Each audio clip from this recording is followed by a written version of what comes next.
কিছু থেকে না উম্মেদ হয়ে যাবে, কিন্তু আল্লাহর রহমত থেকে না উম্মেদ হইও না। আল্লাহু আকবার। এই লোকটার তখন বিবেক সাড়া দিল, আরে আমার অপরাধের কারণে সন্তানগুলি আমারে ঘৃণা করে, বিবি আমারে ঘৃণা করে, পাড়ার প্রতিবেশী আত্মীয় স্বজন সবাই আমাকে ঘৃণা করে দূরে ঠেলে দেয়, কিন্তু যার নাফরমানি করলাম সেই আল্লাহ বলতেছে, বান্দা আয় আমার রহমত থেকে তুই না উম্মেদ হইস না। এমন রহমান যিনি আর তো তার অপরাধ করা যায় না। আল্লাহু আকবার। তার অবাধ্য হওয়া যায় না। এই লোকটা তখন মজলিসের ভিতরে ঢোকার চেষ্টা করলো, এরপরে বলল, আমি যদি সেদিকে যাই বক্তব্য বন্ধ করিয়া আমাকে তাড়াইয়া দিবে, এই মজলিসের মানুষগুলি আমারে তাড়াইয়া দিবে, পাগল পাগল মধুরি গাঞ্জুরি বলে। এখন করবে কি? একটা পাথরের আড়াল নিয়া আল্লাহর কোরআনের বয়ান শুনিয়া শুনিয়া এই জায়গাতেই সে তওবা শুরু করে দিল, আর মৌলাকে ডাকা শুরু করলো, আল্লাহ আল্লাহ আল্লাহ আল্লাহ। আমার ভাইরা আব্দুল্লাহ ইবনে দিনার রহমাতুল্লাহ আলাইহি বলেন, এই লোকটা শেষ পর্যন্ত কোন অবস্থায় পৌঁছে গেল? তিনি বলেন যে একজন মুহাদ্দিস একদিন একটা রাস্তার মাঠের পাশ দিয়ে যাচ্ছিলেন, দেখলেন চাদর মোড়া দিয়ে একটা লোক বসিয়া কি যেন গুনগুনাইয়া কাঁদতেছে আর আল্লাহ আল্লাহ বলে ডাকতেছে। তিনি ডাক দিয়ে বললেন, এ যুবক, এ ব্যক্তি, এ পথিক, আমি সামনের অমুক গ্রামে যাব, রাস্তা কোন দিকে গেলে ভালো হবে? এই লোকটা বলে, ইলাস সামা, আসমানে দি, আসমানে দি। তিনি বলেন, এটা কয় কিতাবে? জিজ্ঞাসা করলেন, আজকে এই মাঠে তীরন্দাজ খেলা হয়েছে, এই প্রতিযোগিতায় কে জিতেছে? লোকটা জবাব দেয়, মান গাফারাল্লাহু লাহু, আল্লাহ যারে মাফ করেছে সে জিতে গেছে। সুবহানাল্লাহ। তিনি গিয়ে নাড়া দিলেন, এই বেটা কি করছ? এখন চাদর সরাইয়া তাকাইয়া তার স্বাভাবিক অবস্থায় এসেছে। এখন তিনি জিজ্ঞাসা করলেন, আমি বললাম পথ কোন দিকে? তুই বলস ইলাস সামা, অমুক গ্রামে যাইমু, আসমানে দিকে কিভাবে যাব? আমি বললাম তীরন্দাজ প্রতিযোগিতায় কে জিতেছে, তুই বলস মান গাফারাল্লাহু লা। এই কথার তো মানা বুঝলাম না। এবার সে চিনতে পারলো, ওই সেই লোকটা যার কাছ থেকে কুল ইয়া ইবাদিয়াল্লাযীনা আসরাফু আলা আনফুসিহিম লা তাকনাতু মির রাহমাতিল্লাহ, এই আয়াত কানা শুনিয়া তার বিবেক জাগ্রত হয়ে মাওলার দরবারে তওবার কান্না নিয়ে সিজদায় পড়ে গিয়েছিল।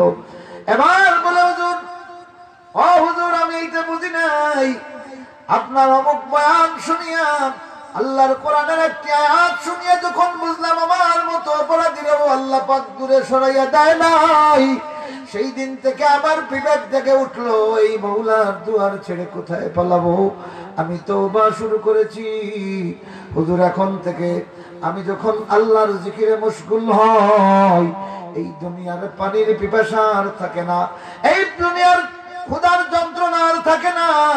হুজুর, আমারে ক্ষমা করিয়েন, আমি কি বলতে কি বলে দিয়েছি। আল্লাহু আকবার।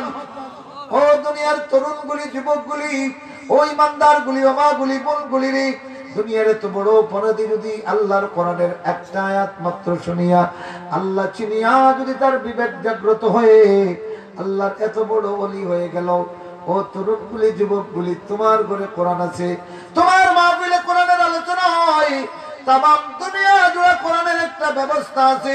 আমার ভাইরা, আমার বন্ধুরাই, কোরআনের কাছে আসো। আল্লাহর কোরআন তোমার বিবেক জাগ্রত করে দিবে।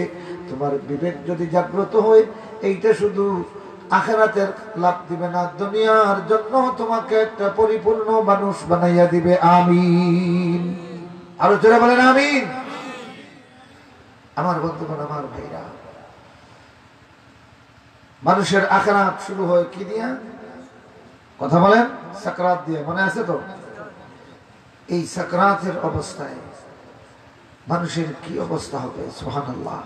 এই বেহুশি অবস্থায়ও আপনাকে আগের থেকে প্রস্তুত থাকতে হবে, যাতে বেহুশির হালতে আর কিছু না হোক, কলিমাটা জারি হয়। যেরকম ঠিক কিনা?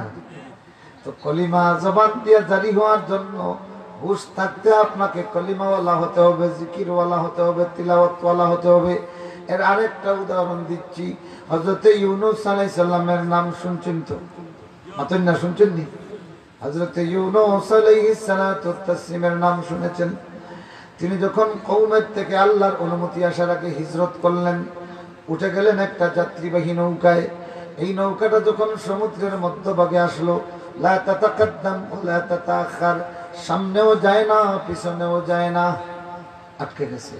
মরা ছাড়া কোনো উপায় আছে? সামনে যায় না পিছনেও। মাঝি মাল্লারা বলল, ইন্নাহা হুনা ইন্না লিসাফিনাতিনা লাশান। এই যাত্রীরা শোনো, আমাদের এই কিস্তির এই নৌকার একটা বিশেষ বৈশিষ্ট্য হলো যে এখানে যদি মালিক থেকে পলায়ন করে এসে কোনো কৃতদাস উঠে, তাইলে আমাদের এই নৌকাটা মাঝপথে আটকা পড়ে। হযরত ইউনূস আলাইহিস সালাতু তাসলিম না তারা বলল, আমাদের এই কিস্তির একটা বিশেষ বৈশিষ্ট্য আছে। এই কথা বলার সঙ্গে সঙ্গে ইউনূস বললেন, ওয়ানা আরিফুহু, আমি এটা জানি। তারা বলল কি? তিনি বললেন, ইন্নাহা হুনা আবদুন আবাকা মিন সাইয়্যিদিহি, এই কিস্তিতে এমন যাত্রী একজন আছে যে তার মওলা থেকে পলায়ন করেছে, যার কারণে এই কিস্তিটা সামনেও যায় না পিছনেও যায় না। এবার হযরত ইউনূস বললেন, ওয়ানাহু, আমি হলাম সেই লোকটা, আমার কারণে এই কিস্তি আটকা গেছে। ফাকযিফুনি ফিল বাহরি, আমাকে তোমরা সমুদ্রে ফেলে দাও, তোমাদের কিস্তি উদ্ধার হয়ে যাবে। এরা বলে, না না না, আপনাকে দেখতে তো কোনো কৃতদাসের মতো মনে হয় না।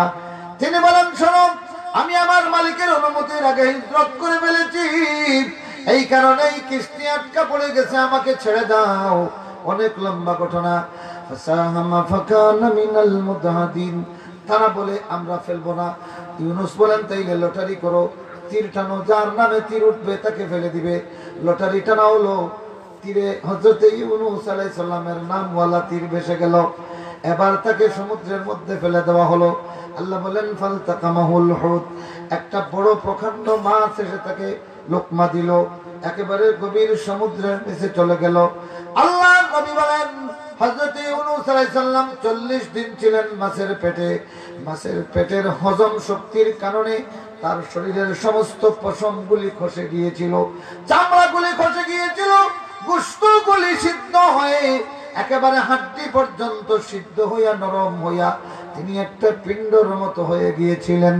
আমার কথা হলো ভাইরা, কিন্তু হযরত ইউনূস আলাইহিস সালাম যখনই তাকে মাছে লোকমা দিল, সঙ্গে সঙ্গে তিনি তওবা করলেন, লা পড়েন, লা ইলাহা ইল্লা আনতা সুবহানাকা ইন্নী কুনতু মিনাজ জালিমিন। কিন্তু আপনারা বলেন, এই 40 দিন কিন্তু তিনি তার জবান দিয়ে এই তাসবিহ জারি ছিল, সুবহানাল্লাহ। কিন্তু একটা মাছের পেটে শরীরের চামড়া খসে গিয়েছে, হাড্ডিগুলি মাছ হয়ে গেছে, এমত অবস্থায় একটা মানুষের সেন্স থাকা কি সম্ভব? কথা বলেন না, কোনো কথা বুঝতেছেন না? এমত অবস্থায় কোন মানুষের সেন্স থাকা সম্ভব? হাড্ডিগুলি নরম হয়ে পিণ্ড হয়ে গেছে। এখন প্রশ্ন হলো, এই 40 দিন তিনি কিভাবে তাসবিহ পড়লেন? তার তো জ্ঞান নাই, অথচ তার জবান থেকে একটা মুহূর্তের জন্য এই তাসবিহ বন্ধ হয় নাই। মুফাসসিরিনরা বলেন, মুহাদ্দিসিনরা বলেন, আল্লাহ নবী হুশ থাকতে যখন তিনি এই তাসবিহ শুরু করে দিয়েছেন, মাছের পেটে যাওয়ার পরে তার মানবিক সেন্স ছিল না ঠিকই, কিন্তু আল্লাহর তাসবিহ জবান থেকে আল্লাহ কেড়ে নেন নাই। ও যুবকগুলি, ও তরুণগুলি, ও মুমিনগুলি, আয় আয়, মৌতের আগে প্রস্তুতি গ্রহণ কর, আল্লাহর জিকিরে মশগুল হ।